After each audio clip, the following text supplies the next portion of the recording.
Como iglesia local y global, debemos comprender que todos estamos interrelacionados y debemos sobrepasar cualquier barrera, con el único objetivo de anunciar el Evangelio de Jesús y edificarnos mutuamente hasta que seamos uno en Cristo.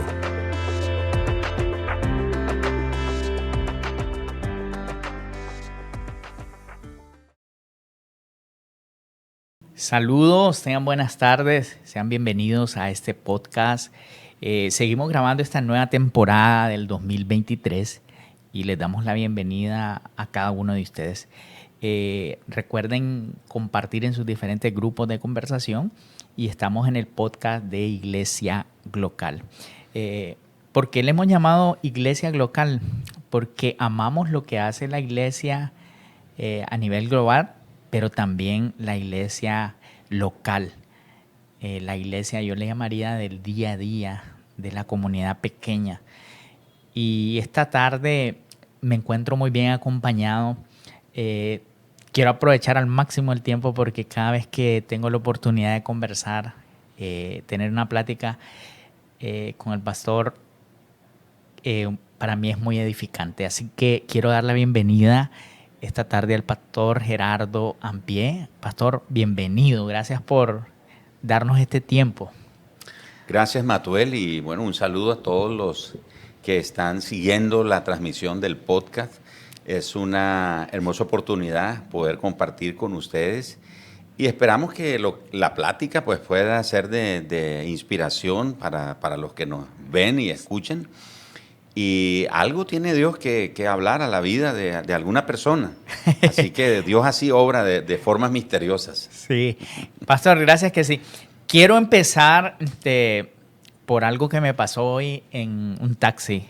Hoy me tocó tomar un taxi y mientras lo abordé, tuve esta experiencia y luego me conectaba con lo primero que quiero empezar en este podcast. Y es que recibí mientras, quiero contar la experiencia así como un poquito detallada. Me monté en el taxi, ¿verdad? Di mi dirección a donde venía y cuando me monté al taxi me llamó la atención. Normalmente las personas que conducen los taxis no son muy conversadoras, pero esta persona me dijo, usted va a esa dirección, ahí trabaja o algo así. Empezó a inquietar algunas cosas. Después, durante el recorrido, me dijo, está haciendo calor, ¿verdad? Ya me pareció como medio extraño. Me dijo, yo vivo en un lugar, me dice, donde es agradable, me decía él. Y yo vivo, para los que están fuera de Nicaragua, él decía en Ticuantepe. Y Ticuantepe queda en la parte sur de Managua. En realidad es un municipio, es un pequeño pueblo. Y me decía, ahí es bastante agradable el clima. Y luego después de eso me hizo un par de consultas y yo pues amablemente seguí respondiendo. Pero me llamó la atención que cuando ya me iba a bajar del taxi, pastor, me dice, le quiero compartir esto. Y luego dice, yo quiero que vaya a este link, ¿verdad? No lo voy a poner para tener como, no entrar como... Pero era una persona que profesa una fe con la que los evangélicos no se llevan muy bien, hay veces, ¿verdad? Pero me llamó la atención la forma en que ellos están buscando para comunicar su mensaje. Quiere decir que esta persona, por cada persona, valga la redundancia, que monta en su unidad de taxi, está compartiendo esta invitación, él dice, a un estudio bíblico, ¿verdad? Yo le dije, claro que sí, muy amablemente, y me dio esta tarjeta. Y eso, un pastor, me conectaba al libro de Hechos 12:24, dice, pero la palabra del Señor crecía y se multiplicaba. Entonces la pregunta con la que quiero iniciar esta conversación es, ¿realmente nosotros estamos como iglesia multiplicando el mensaje de la manera en que la iglesia de los primeros cristianos lo hacía? O por qué no decirlo, multiplicando el mensaje como esta persona que utilizó esta estrategia para comunicar el mensaje que ellos están queriendo compartir.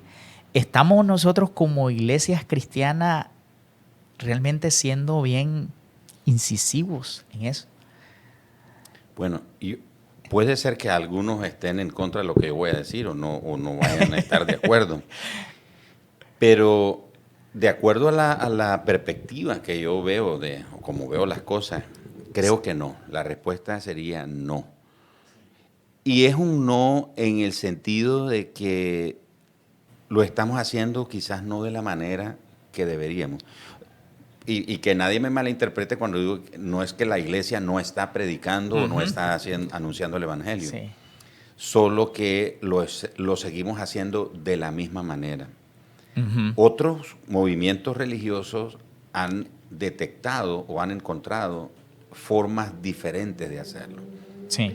Pero la mayoría de nosotros, las iglesias cristianas, evangélicas, tratamos de mantenernos apegados a un patrón, a un molde que nos han enseñado, Sí. y pensamos que esa es la única manera de hacerlo. Ujú. Pero la verdad es que, por ejemplo, yo conocí un pastor de Fort Worth, ahí en Texas, Sí. que él tiene, en la zona en la que él vive, es una zona donde la gente consulta mucho cosas de horóscopo, el futuro y etc. Astrología. Astrología y esas cosas. Entonces ellos fueron a un centro comercial y rentaron un kiosco, Un módulo. un módulo, y le pusieron "Se interpretan sueños". ¿Ya? Entonces, claro, la gente ve un anuncio como eso, se imagina un adivino o Un hechicero. un dice. hechicero, una bola mágica y todas esas cosas así. Y resulta interesante que esa iglesia ha alcanzado a muchas personas de esa manera. Wow. Porque ellos no solo ponen que interpretan sueños, leen el futuro. Así dice. Sí, y tú sabes que uno como iglesia A un conoce- evangélico tradicional como que lo... eso sería como, ¿por qué estás haciendo? O sea, eso es, vas a confundir a la gente o estás tratando de hacer lo mismo que están haciendo el resto de personas que no son cristianas, por decirlo de Sí. esa manera. Pero es interesante que ellos han alcanzado a mucha gente en su ciudad haciéndolo de esa manera. Podría ser como que nos está faltando un poquito de, no sé cómo usar, si aplica esta palabra, como un tacto o una lectura de las situaciones, De nuestros tiempos. de nuestros tiempos, del contexto. Fíjese que como esto que usted planteó me lleva a algo, como he estado leyendo mucho en esos días el libro de los Hechos también, es que eso me conecta mucho. Cuando usted decía que este pastor dijo, se interpretan sueños y se lee el futuro, creo Sí. que dijo. Es interesante ver cómo Pablo, llega un momento, dice la Biblia, que él está en Atenas y él está frente a un grupo de filósofos, de gente que en esos tiempos eran pensadores.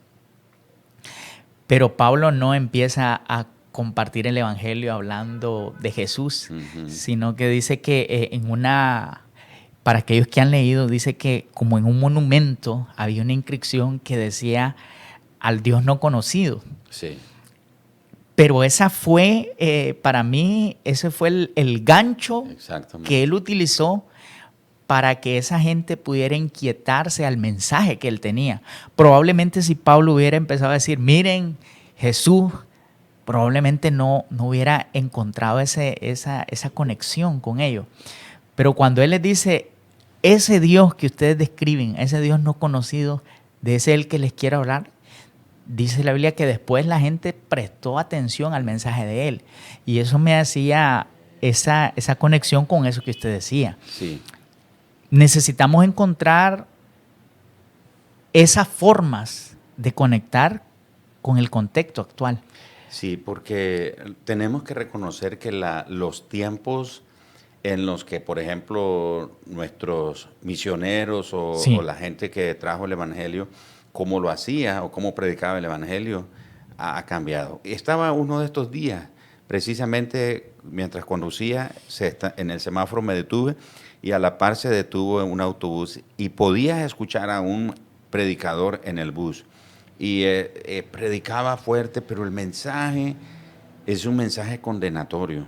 Sí. Y yo digo, me parece que la intención, el deseo, el propósito es correcto, pues hay que anunciar, pero la gente no quiere oír un mensaje que los está condenando. No estoy diciendo que vamos a sobar el pecado, pero ¿por qué no llegar con, voy a usar esta analogía, es como los pescadores, un pescador profesional o experimentado, sería la palabra más correcta, experimentado sabe que si quiere pescar cierto tipo de pez, debe usar cierto tipo de carnada. Uh-huh. La misma carnada no puede ser para todos los peces. Entonces, él necesita saber qué tipo de carnada usar para poder pescar ese pez. Sí. Lo mismo tenemos que hacer nosotros.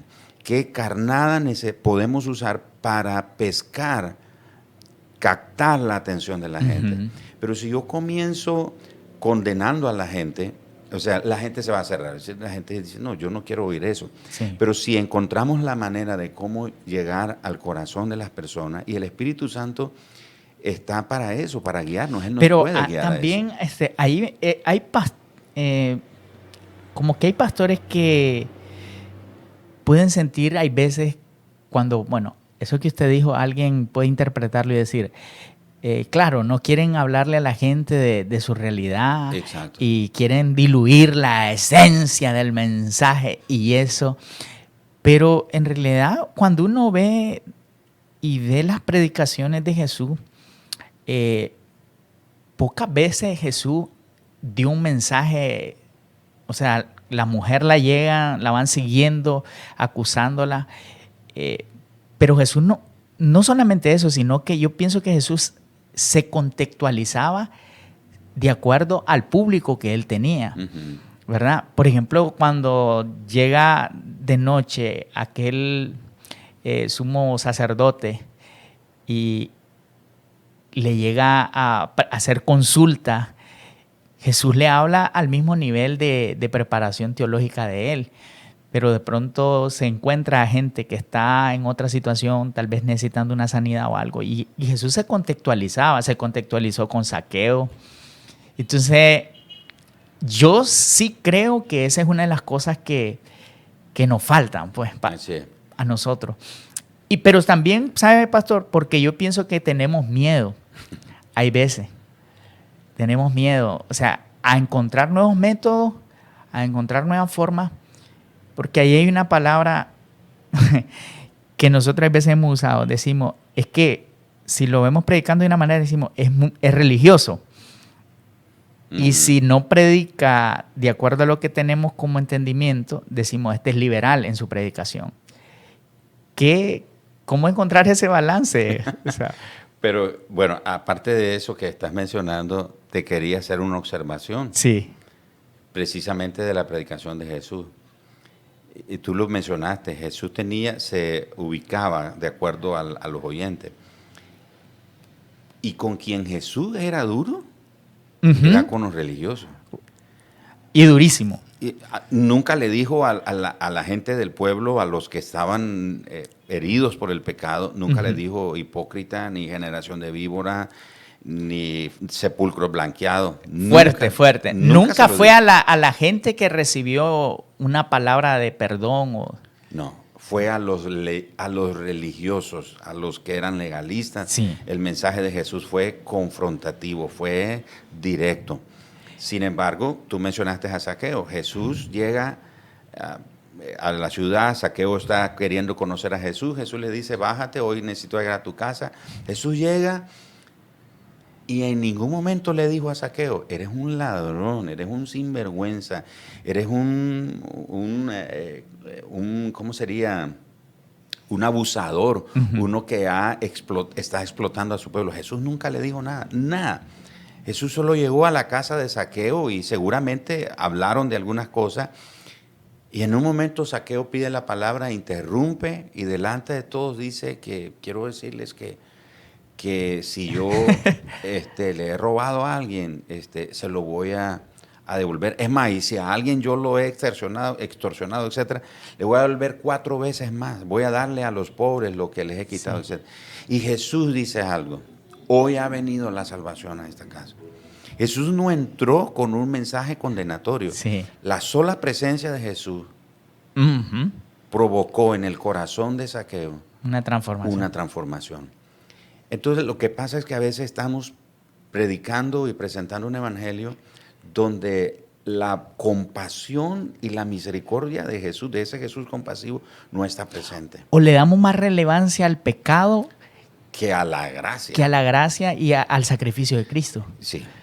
Entonces, Es como elevar el pecado a un nivel de mayor relevancia. Y siento que eso pierde la esencia del mensaje. y regresando a lo que me preguntabas de cómo hacer para tener ese balance, yo creo que necesitamos regresar al principio. Sí. El principio es que Jesús tuvo compasión de la gente. Dice que las vio como ovejas sin pastor, las vio heridas. Y creo que eso es algo que nosotros necesitamos volver Sí. a recuperar. Y eso nos va a dar ese balance. Porque tampoco estoy diciendo que todo, pues porque la palabra de Dios lo enseña. Dios no todo es amor, amor, amor, amor. Ujú. Él mismo dice que es fuego consumidor. Sí. ¿Verdad? Pero no siempre dice que es fuego consumidor. Y muchas veces Dios ha tratado, a lo largo de la Escritura vemos que Dios ha tratado con el pecador de una manera que nosotros no hubiéramos tratado. Es decir, pensamos nosotros, es casi como si yo fuera Dios, y me trae a la memoria el pasaje cuando el Señor dice que mía es la venganza, yo pagaré. Ujú. ¿Por qué Dios no dijo, vénganse ustedes? Porque se nos podía pasar la mano o de buenos o de malos. Sí. Pero Dios es justo, da la justa retribución. Entonces necesitamos tener ese balance, pero ese balance lo vamos a recuperar volviendo al principio de la compasión que Jesús nos enseñó. Y muchas veces se nos olvida que con el primero que fue compasivo fue con nosotros, Ujú. con cada uno de nosotros. Sí. Pastor, muy, muy interesante eso sobre la predicación. Estamos ahora mismo en un 2023 post pandemia. Seguimos teniendo en la iglesia algunos efectos, o la iglesia realmente ha logrado sobreponerse a la pandemia, o todavía tenemos algunos efectos post pandemia en las congregaciones. No, yo creo que la iglesia lo ha venido superando. Creo Sí. que la iglesia, como el cuerpo de Cristo, diría, lo ha venido superando. Lo único que yo noto es que algunos quisieran que las cosas fueran como eran antes de la pandemia. ¿Salimos fortalecidos o salimos un poco debilitados de la pandemia como iglesias? Yo diría que debilitados. No salimos aprobados como debíamos. No pasamos el examen con 100. Sí, no. ¿Sabes por qué? Porque la pandemia reveló dónde estaba el corazón de la iglesia. Sí. Muchos estábamos acostumbrados al activismo. Uh-huh. ¿Ya? Y como tuvimos que cerrar, se paralizó todo, muchos se golpea todo el movimiento. Sí, se afectaron tanto que hay personas aún. Hay personas que no han regresado a las iglesias. No han regresado. Están confinados, pero andan libres todavía. Pero andan libres. Y era interesante porque, por ejemplo, en tiempos de la pandemia, cuando ya empezábamos a reabrir, yo me acuerdo, y hablo de la experiencia local nuestra, el mundo de fe. Hermano, no, ¿qué ha pasado? No te hemos visto. No, es que me estoy cuidando. Pero yo me los encontraba en el mercado, los veía en la playa. Pero bueno, yo decía, no logro entender eso. ¿Por qué tenemos ese comportamiento? Pero ¿qué es lo que yo digo que la pandemia vino a revelar dónde estaba realmente el verdadero remanente de la iglesia? Mucha gente se apartó de la iglesia porque la iglesia ya no les ofrecía nada, o sea, no había. Estaban acostumbrados a mucho activismo y a poca vida devocional personal. Eso me lleva a algo muy interesante. Podríamos decir que antes de la pandemia teníamos una iglesia o iglesias con gente consumista. Sí. O sea, y que ese consumismo reveló una debilidad de la vida espiritual, la vida de fe, La de madurez, mucha gente. sí, A madurez, la- eso que dijo sí, usted. sí. Sí. Y si tú lo ves, la pandemia inclusive provocó muchos divorcios. Sí. Wow. Y es paradójico eso, ¿sabes por qué? Porque se supone que si yo me caso con mi esposa, o la que va a ser mi esposa, o llega a ser mi esposa, es porque vamos a estar juntos toda la vida. Sí. Pero muchos no soportaron estar juntos. O sea, la familia fue afectadísima. Los divorcios aumentaron en la pandemia, porque hubo gente que no soportó estar juntos. No podían estar juntos, no pudieron ¿Qué estar de juntos. aquella gente que más bien su fe se afirmó y que más bien está más constante? Eso también debe verse como algo positivo, porque tenemos entonces, como dice usted, gente que está dispuesta a permanecer, no importa la circunstancia. Y mucha de esa gente hay en las iglesias. Y qué bueno que se puede contar con ellos, por lo menos los pastores, ¿no? Gente incondicional.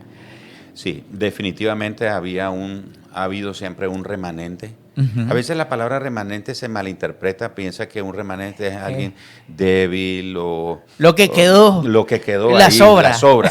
Pero no, el remanente realmente... Es esencia. Es esencia, es sólido, es calidad, y entonces pudimos ver, es como yo crecí en el campo, parte de mi vida, de mi infancia, y recuerdo a mis abuelos limpiando frijoles o limpiando maíz o alguno de esos esas semillas. Y recuerdo que muchas veces ellos usaban como una forma de, un tipo como de zaranda, o que movían y quedaba Lo limpio. El buen quedaba grano. ahí. El buen grano quedaba ahí. Pero la brosita, los granos quebrados pasaban. Y yo pienso que el remanente definitivamente es ese grupo de calidad. Ha sido como la columna de la iglesia, diríamos. Sí. Entonces, un pastor que ha visto en el caminar a este remanente debe estar muy agradecido con el Señor, porque sí tiene... Hay gente que vale oro, Sí, que está ahí, que definitivamente. estuvo ahí. Y no sé la experiencia de otras iglesias, y alguien Sí. diría, pastor, está sacando demasiados trapos al sol de su iglesia, pero no puedo hablarte de otra iglesia más que Sí. de lo nuestro. Pero, por ejemplo, una de las cosas que aprendimos fue que durante el tiempo de pandemia, hablando de la pandemia, es que, bueno, al no haber reuniones, no habían ingresos. Wow. Entonces se nos ocurrió, y pienso que a otras iglesias hicieron lo mismo. No digo que fue una idea solo nuestra, pero hacíamos como un delivery, o sea, poníamos, si usted quiere enviar una ofrenda para Donaciones. la iglesia, va a llegar alguien autorizado, etcétera, etcétera. Y sí Y funcionó. hubo gente fiel Hubo siempre gente fiel. ofrendando. Pero una de las cosas que nosotros vimos fue que la gente más fiel, muchas veces, la mayoría del tiempo, fueron gente viudas, mujeres solas, Los que aparentemente estaban con menos fuerzas o con posibilidades menos para posibilidades sobrellevarlo. para poder... Y a veces uno Eso es como decía, que le llega al corazón, ¿verdad? Sí, porque uno dice, bueno, pero aquella persona, o sea, tiene posibilidades, pero nunca recibimos una llamada como, vengan, voy a enviar una ofrenda.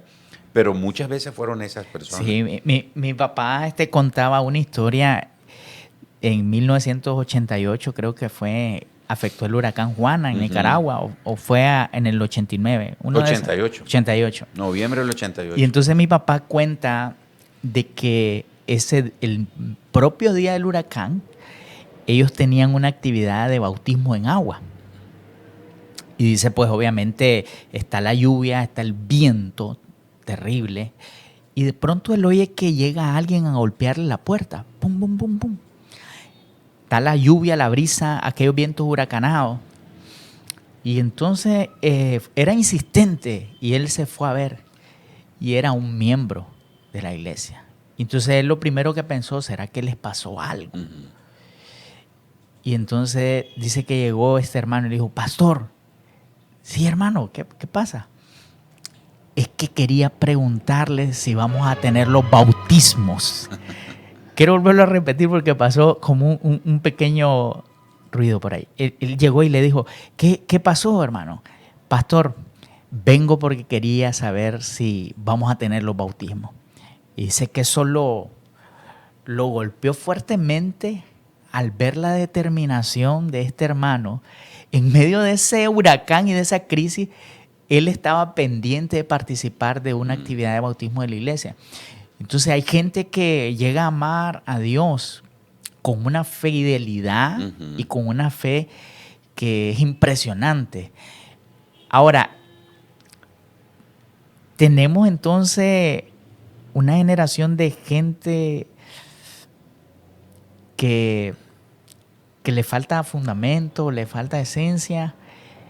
¿Qué responsabilidades tienen los pastores en esa generación de creyentes que le falta, como dice alguien ahí, raíz para poder sobreponerse? Tendremos que hacer algunos ajustes como iglesia para que si viene otra nueva sacudida, pueda la gente permanecer. Fíjate que casualmente ayer estaba reunido con nuestro equipo ministerial. Nosotros tenemos un programa que nos ayuda a consolidar a las personas, sí, a establecerse en la iglesia, etcétera. Pero estábamos revisando algunas cosas y pienso que cada iglesia, la iglesia como el cuerpo de Cristo, ¿verdad?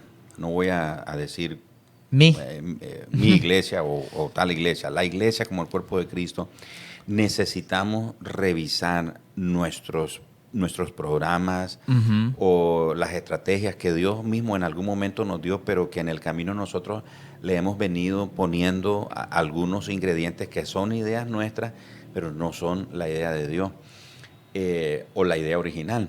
Sí.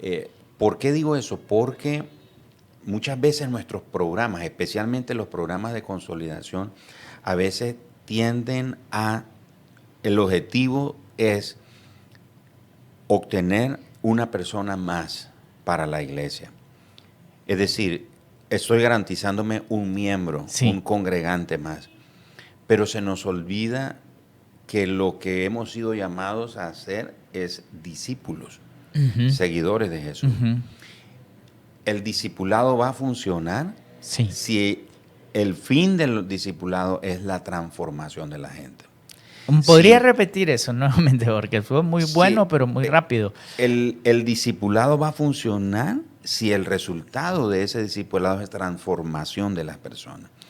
Si yo tengo como iglesia local un programa, porque estamos hablando de cómo hacemos para que la gente tenga más fundamento, se afirme, tenga más convicciones, etcétera, tenemos que revisar nuestros programas, tenemos que revisar nuestra estrategia de cómo estamos haciendo esa consolidación, porque muchas veces todos nuestros programas están más diseñados para hacer de la persona un miembro más, como un número más, y no como una persona que realmente experimenta transformación.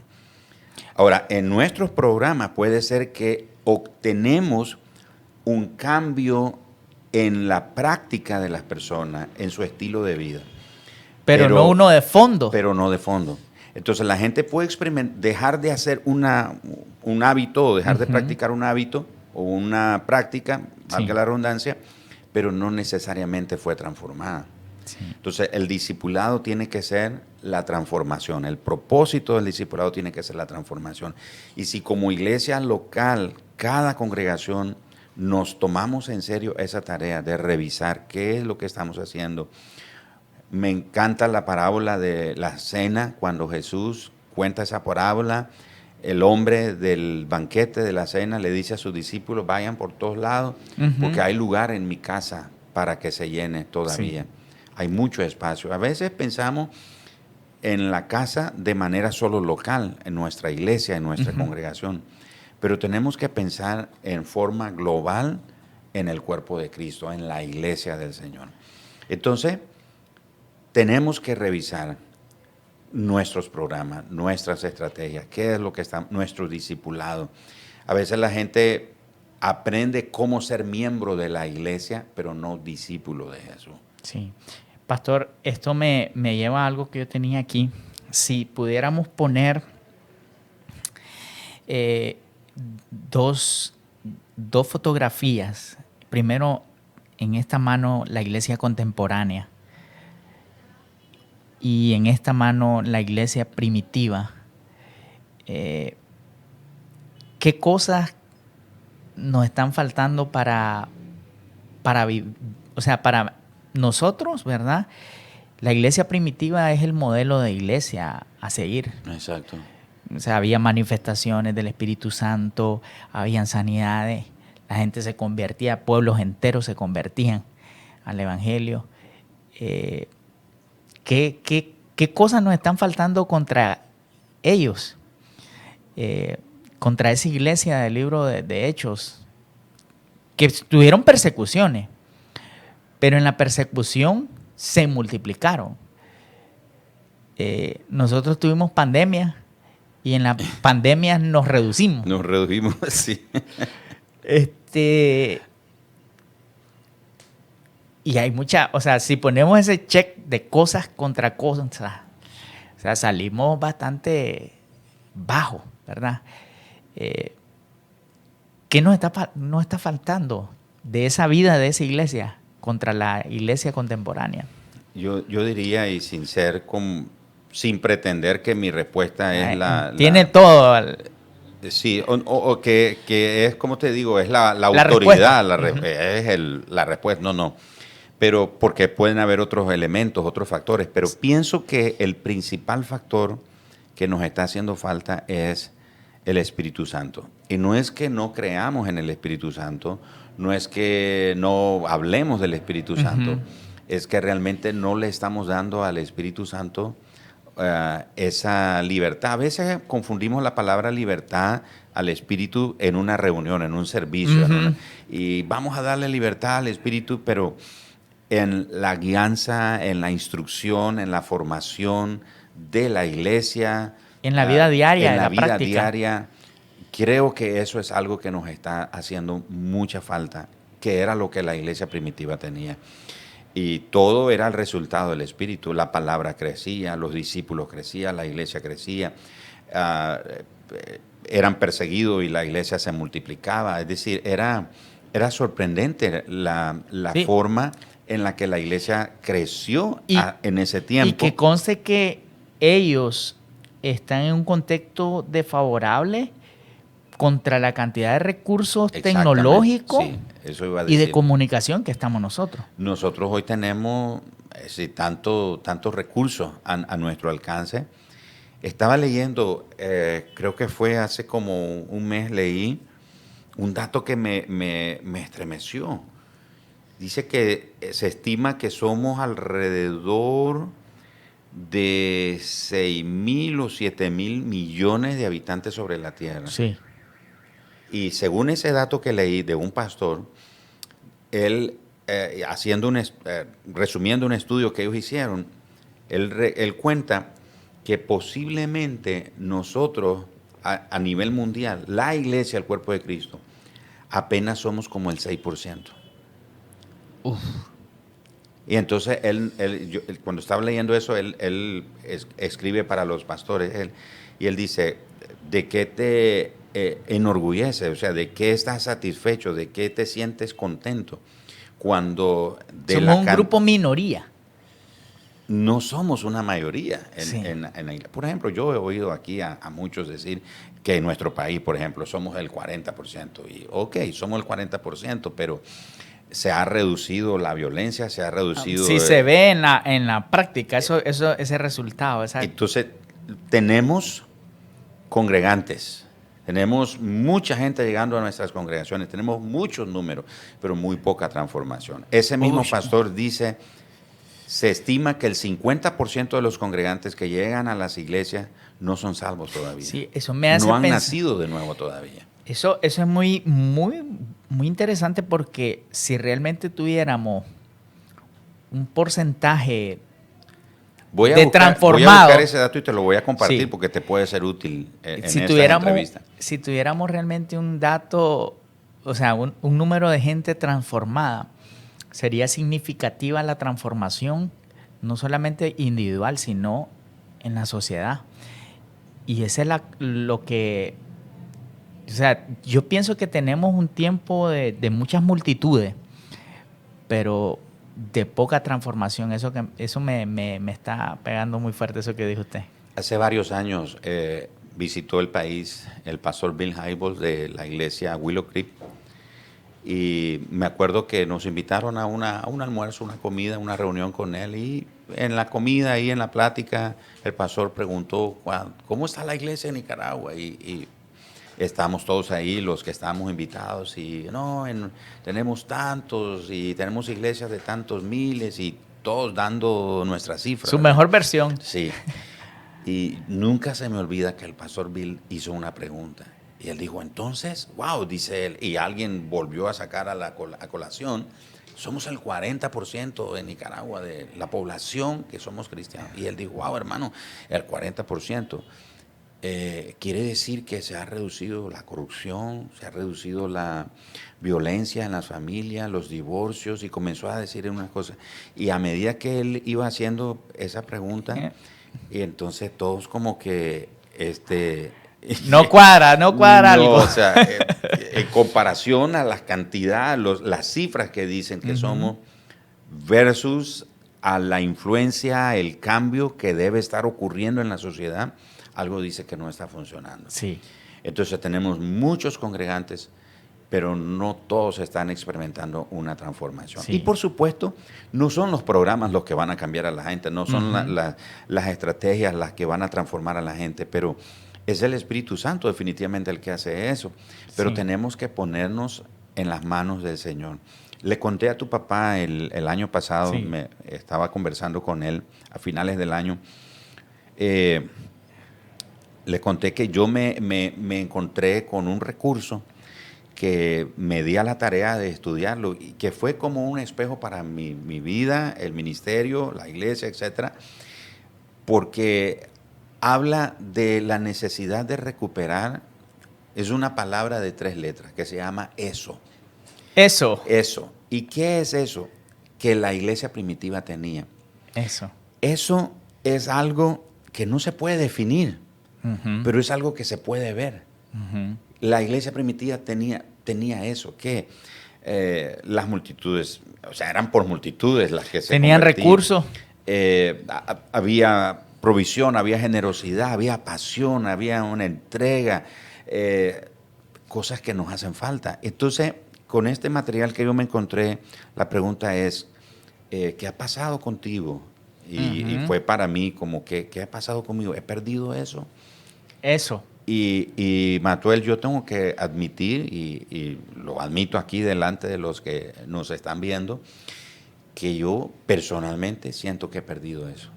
Y necesito recuperarlo. Y estoy en aras de eso, en mi búsqueda con Dios.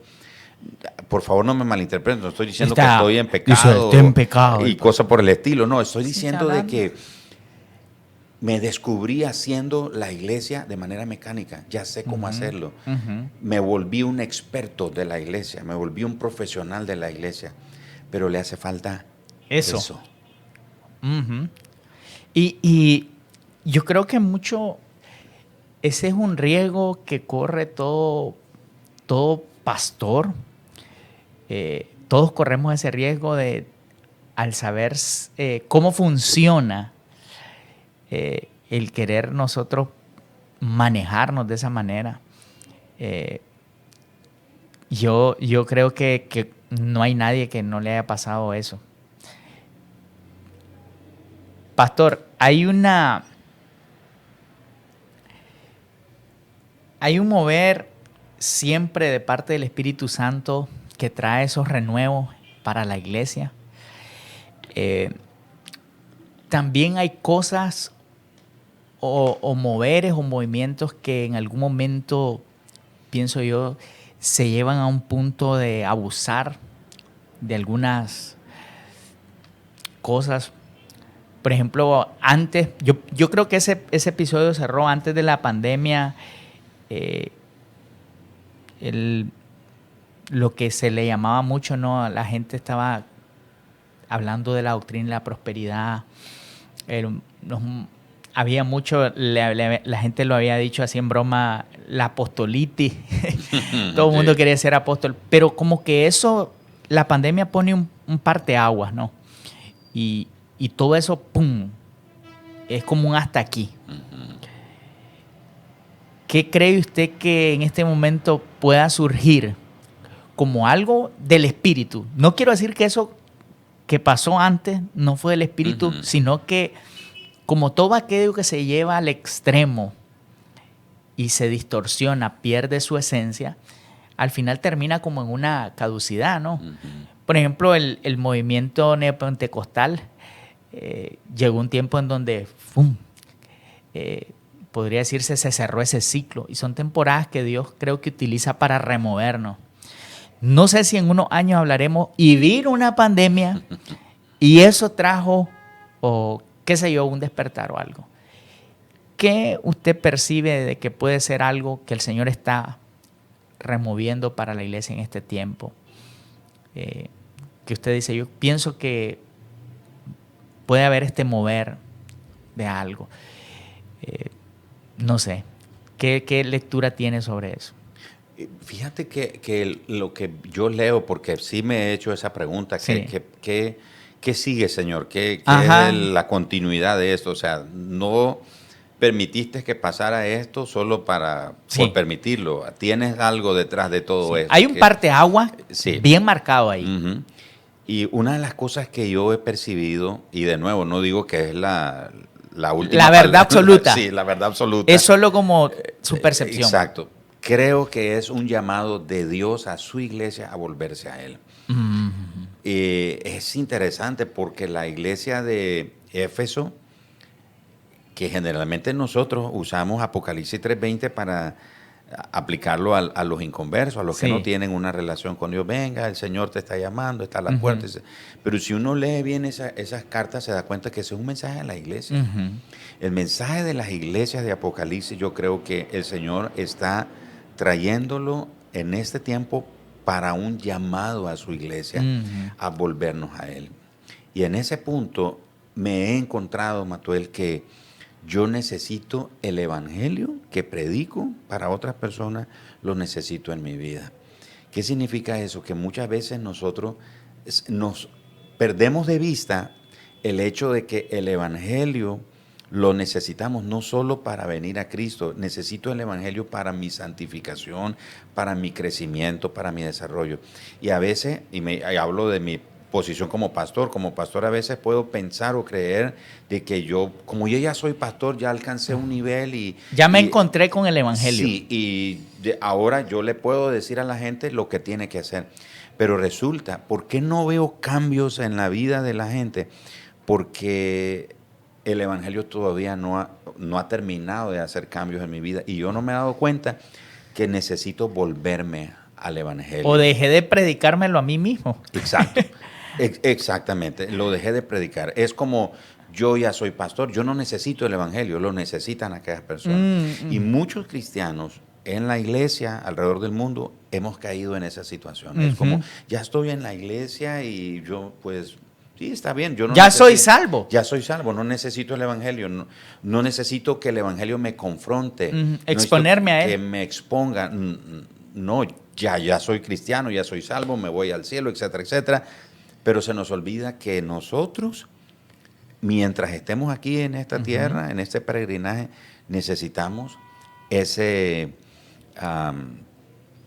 mensaje transformador del evangelio. Pedro lo dijo de esta manera, el apóstol Pedro lo dijo. Yo sé que ustedes saben todas estas cosas, dijo él, pero no me voy a cansar de repetírselas. Es más, me voy a garantizar que una vez que yo me haya ido, ustedes las tengan presentes. Eso es algo que necesitamos en este tiempo. Sí. Volvernos al evangelio simple, al evangelio puro de Jesucristo. Y el evangelio puro y simple de Jesucristo está lleno del Espíritu Santo. Por eso decía, necesitamos al Espíritu Santo en este tiempo. Y creo que lo que el Señor está diciendo es, a la iglesia, vuélvanse, véanme, Ujú. porque creo, definitivamente soy un firme creyente de un avivamiento en el mundo. Estoy convencido de eso. Ujú. Pero ese avivamiento no va a comenzar si la iglesia primero no nos volvemos Sí. al Señor. Ahí casi se nos acaba el tiempo, pero esto último fue... Me gustó eso, ¿sabe? Que esa idea, esa postura que decía de que necesitamos exponernos continuamente al Evangelio, aquellos que creemos que ya nos hemos convertido o que hemos recibido a Jesús. Porque eso va a ser el catalizador de qué tanto hay de esa transformación en nosotros. Y esto me lleva a preguntarle algo sobre la iglesia contemporánea. Hace un tiempo, bueno, este pastor famosísimo de Corea del Sur, el pastor Joey Cho, fue un promotor de lo que modernamente se le conoce la visión celular, que es una metodología, para aquellos que lo saben, es reunirse en las casas, que tiene su contexto o tiene su base bíblica en lo de la iglesia primitiva, ¿verdad? Cuando los cristianos se reunían en las casas. Ese modelo que adoptamos la mayoría de las iglesias con una visión de grupos en casa, ¿está vigente? ¿Funciona hoy en día? ¿O habría que ajustarlo? ¿O deberíamos de seguir teniendo grupos pequeños en casa? Lo pregunto porque en el caso de su iglesia y de nosotros tenemos grupos en casa, pero no sé el nivel de efectividad de los grupos de usted, pero en el caso de nosotros hay veces sí se siente como que hay una lucha para que eso pueda funcionar hoy en día. ¿Está vigente? ¿Debemos de seguir en esa línea o habría que ajustarlo, hacerle algunos cambios? ¿Qué hay de eso? Pienso que sí, debemos de seguir insistiendo en los grupos de casa, y los nombres pueden variar de Sí. cada lugar, ¿verdad? Hay que seguir intentando porque realmente, de hecho, eso era una práctica en la iglesia primitiva. Sí, Ellos y tiene no un fundamento bíblico. Sí, ellos no lo llamaban como nosotros lo llamamos ahora, pero se reunían en las casas, se reunían en el Como algo templo, natural. como algo natural. Pero era interesante que ellos se reunían a estudiar la doctrina de los apóstoles o las enseñanzas de Jesús, etc. No lo hicieron como un método de crecimiento. No, eso me encanta. No lo hicieron como un método, era una necesidad de ánimo, de compañerismo, de instrucción, de formación, de oración. Nunca fue la idea de vamos a crecer. Va a crecer la iglesia por esto. Sí, no. Y yo creo que esa mala interpretación o mala lectura de la esencia de eso es lo que puede afectar muchas veces a la iglesia. El tener como intención más el crecimiento numérico que realmente la transformación. Sí. Hay que seguir en los grupos. Hay que seguir, pero hay que hacer los ajustes que se deban de hacer. ¿Verdad? Hay que hacer los ajustes. Sí. Y menciono eso porque no toda la gente... Por ejemplo, nuestra experiencia ha sido que no tenemos un grupo en un día definido. Cada grupo decide cuándo reunirse, la hora, porque todos tienen diferentes horarios.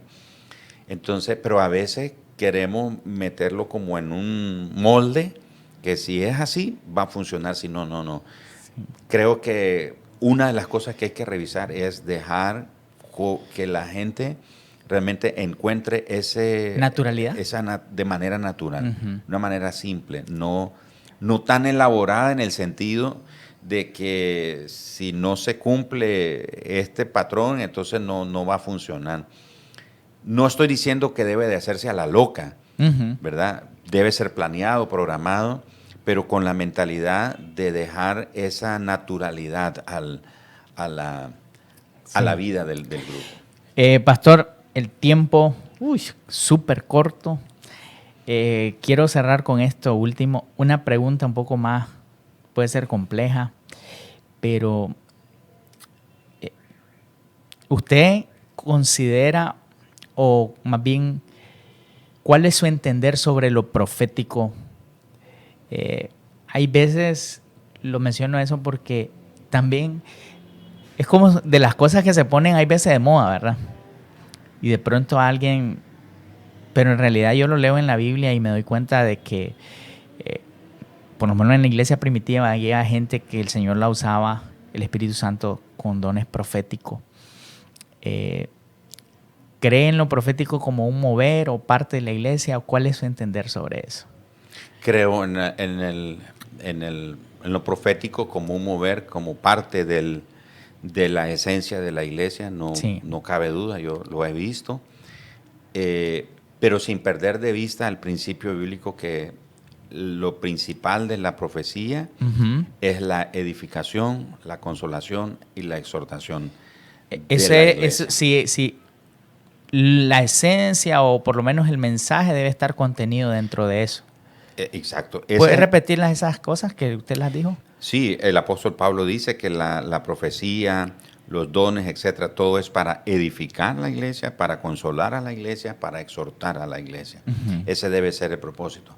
A veces nos hemos encontrado en que a veces, hablando de la profecía en particular, a veces es manipulación y se ha caído en abusos, ¿verdad? Y en unos extremos horribles, y necesitaríamos otro programa, otro espacio para hablar de ejemplos que yo he visto, que no me los han contado, yo los he conocido, y que lamentablemente por una manera equivocada de interpretar cuál es el rol de la profecía o lo profético, ha provocado divisiones en la iglesia, ha provocado divorcios, ha provocado cosas muy, muy, muy tristes en la vida de personas que han afectado a las iglesias locales. Pero sí creo en el mover profético, pero debe ser ese el propósito principal. Y creo que la persona que tiene un llamado a lo profético tiene que ser muy responsable en lo que dice y asegurarse. Porque, por ejemplo, yo te puedo decir a ti ahora, Matuel, yo tengo una palabra profética, pero tengo que discernir si lo que yo tengo es un buen deseo. Yo deseo que te vaya bien, pero ese deseo no necesariamente es una palabra profética. Entonces, como un agente profético, tengo que tener mucho cuidado en saber que no voy a poner palabras en la boca de Dios que Él no está diciendo. Sí. Esa es una parte, es una tela o una frontera bien delgada entre lo humano y lo divino. Exacto. ¿Verdad? Y eso que usted decía, yo considero que dijo alguien ahí, hay gente que está afanada por querer que alguien le dé una palabra. Pero por eso dice la Escritura, tenemos la palabra profética más segura. Así es. Porque más que el tener el afán de escuchar que alguien te diga algo sobre ti o sobre tu futuro, es más bien lo que ya ha sido declarado por medio de la palabra para tu edificación también.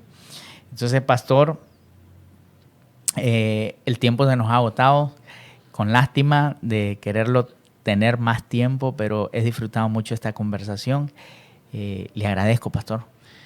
Siempre a tus órdenes para servir, y deseo pues que el Señor nos dé siempre la oportunidad de edificar a la iglesia, ¿verdad? Amén. Ese cuerpo tan hermoso que Él nos ha confiado. Me quedo con esa frase de no perder o encontrar eso. Eso es, de ahí hay mucho, ¿no? Sí.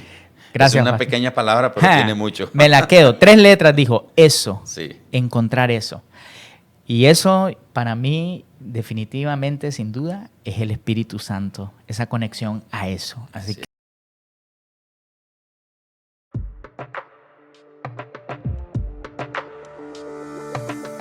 Agradecemos tu amable sintonía. Nos volveremos a encontrar en nuestra próxima transmisión de Iglesia Glocal.